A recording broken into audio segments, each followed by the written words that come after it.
Hey, welcome back. So we're waiting for some news on the Clone Wars for Armada.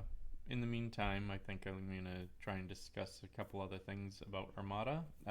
Some of these might be helpful for new players, but hopefully there's going to be some information for more seasoned players as well. So what I want to talk about today are commanders. And I'm not going to talk about every commander. What I want to talk about is classifications for commanders. These are classifications that I came up with for commanders that help me when I'm list building to think about what it is that I'm trying to do with the list. Because depending on the classification, there might be certain things that you need to really think about if you're going to choose that commander. Now, none of these classifications mean a commander is good or is bad. There are good and bad commanders in all of these different classifications, um, but they fall into a classification for one reason or another, and this is what I've come up with. So the first classification I have, so this is something that I call limited.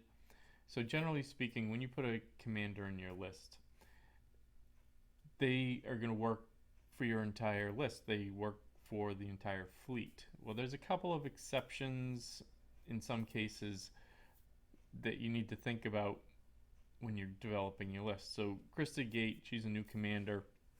She is the first commander that only affects the ship that she's on. Now you could say Radis as well, but Radis is a really unique case. I do call him limited as well because he's like a one-time use and then he's done. Um, but with a gate, she only affects the ship that she's on. She gives it an extra an extra defense token, and she allows the ship to use a defense token by discarding it, even if it's been accuracied or for whatever reason you can't use it otherwise. It's a very powerful ability, and she's really good on certain ships. Now, Admiral Piet I put on here because his ability is only going to affect one ship per turn. Now, it can be any ship in your list, but it's only going to be one ship in a turn. So you have to decide which ship he's going to affect. Now, if you're running um, a single large ship and a couple of support ships, it's usually pretty obvious with him. He's probably going to be affecting the large ship most of the time. But if you have a diverse fleet, so it might be a little bit tougher because you might want his ability on a couple of different ships on a turn, and you have to pick one. So he's limited in that respect. Now, generally speaking, limited commanders tend to be a little bit on the cheaper side, and there is value to that as well.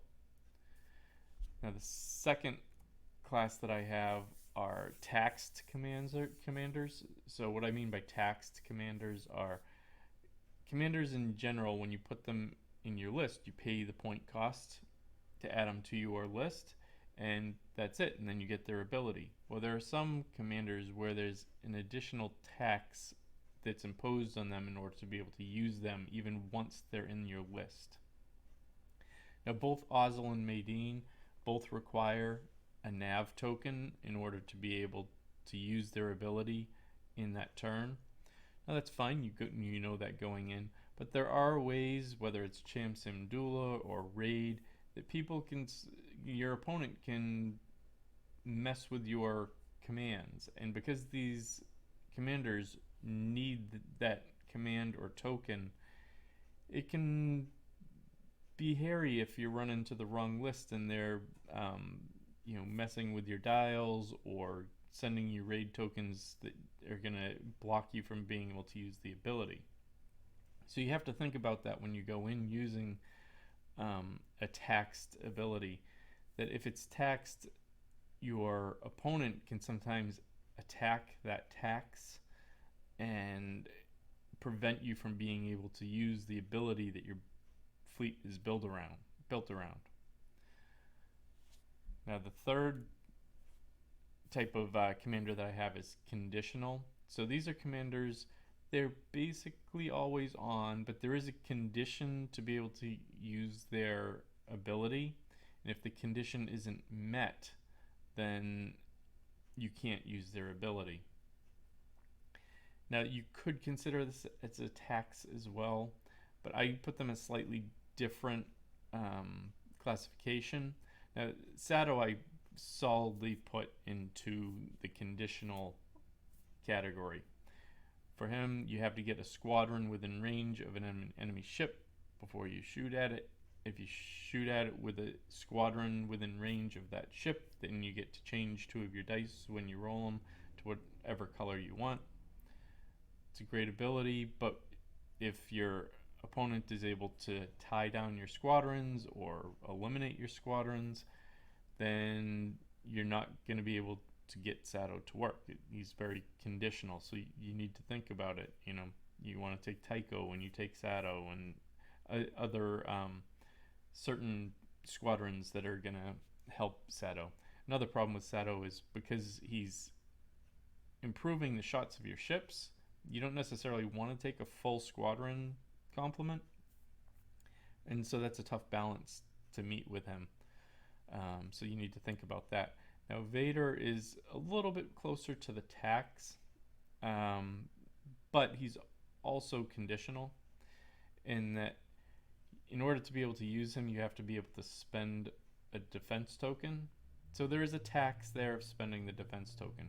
But if you don't have a defense token to spend, particularly late in the game, then you haven't met his condition of being able to spend a defense token, and therefore you can't use Vader. Now you might say, well, if I'm out of my defense tokens by the end of the game, my ship is probably almost dead. Well, that's probably true, but if you're first player, or your ship gets through the first activation, and you want to do this, and your ship's really close to death, you activate it, you roll your dice, blank out, really terrible roll. Well, now you can't use Vader in order to fix that roll, and that re-roll could have saved you. It could have eliminated a ship that was going to shoot at you on its next activation, or it might have taken out that one ship that you needed to put you over the top in the game, and then your ship could have gotten out of there and escaped. Well, because you couldn't meet the condition, then you can't use Vader. So that's another thing to think about when you're taking this type of commander. Now, the last type of commander that I have are always on commanders. So these commanders, as long as their ship is still alive in your fleet, all of your ships are always going to get their ability every time. You don't have to spend it. There's no tax, there's no conditions, you get to do it. Now, the 2 that I picked here, I've got Jerjerrod and Leia. Now, Leia, some people think isn't a great commander. I sometimes agree, but I do like her, and with the points decrease that's coming, I think you might see her a little bit more. But she's always on. If she's alive in your fleet and you reveal your command, you also get the token effect in that turn for that ship, which means you could change your speed by 2 if it's a nav. You get the extra points from engineering of the token added to the dial. You can activate an extra squadron. You get an extra reroll if it's concentrate fire. It's a good ability, and it's always on as long as she's in your fleet. Jerjerrod is almost always on. So there is a corner case if you're at the end of the game and you only have 1 damage left to your hull, you can't really use them, because if you did, you'd kill the ship and then you wouldn't be able to move it anyways. So very, very, very slight condition on Jerjerrod, but in general I consider him to be an always on commander. If I need to make that tight turn, I can use Jerjerrod, put a damage to shields, or even to hull if I need to, in order to make that quick turn and get out of the fight, or make the quick turn to get back into the fight, whichever it is that you want to do. So these are always on commanders. Now, other always on commanders, Tarkin is always on, and things like that. So every commander will fall into a classification. Now you might think that Dodonna is always on. Not quite. He is conditional, you have to get that crit to hull for him to go off. If you don't get the crit to hull, then he doesn't go off. So there is a condition involved with Dodonna. So, but these are all good things, and I'm not saying that you need to use my classifications. That's why I didn't put every single commander up here, because I don't want you to feel like you need to fall into my classifications for commanders. But it's a good way to think about commanders when you're building a list. You know, how does their ability work? Am I going to be able to get this off every time? If I want to be able to do it every time, you know, Jezrod and Leia are great. You don't have to think about it. You just do it. Great for new players. There's not a lot of work to make them work. They just do their thing. If you're going to go with a conditional type of a commander, that's much more difficult, because you really have to make your fleet work under that condition, and sometimes that can, you know, it adds a lot of points to your list. You really have to think through how that list is going to work before you play it. But really strong commanders in the conditional, on the conditional side, you just have to think about it. The taxed ones, you know, if you're willing to pay the tax, that's fine. Now, you could also say Jezrod has a tax because you have to give a damage, but he's also always on. So as you can see, these commanders, they fall into multiple slots, but I put them in the slot that I think is most appropriate for them. You know, so Jezrod, there is a little bit of a tax. There is a very slight condition, but I don't think that condition, you know, you're not worried about that condition really. And the tax is really low. You know, 1 damage to shields is not a big deal. You can recover that right away if you want to.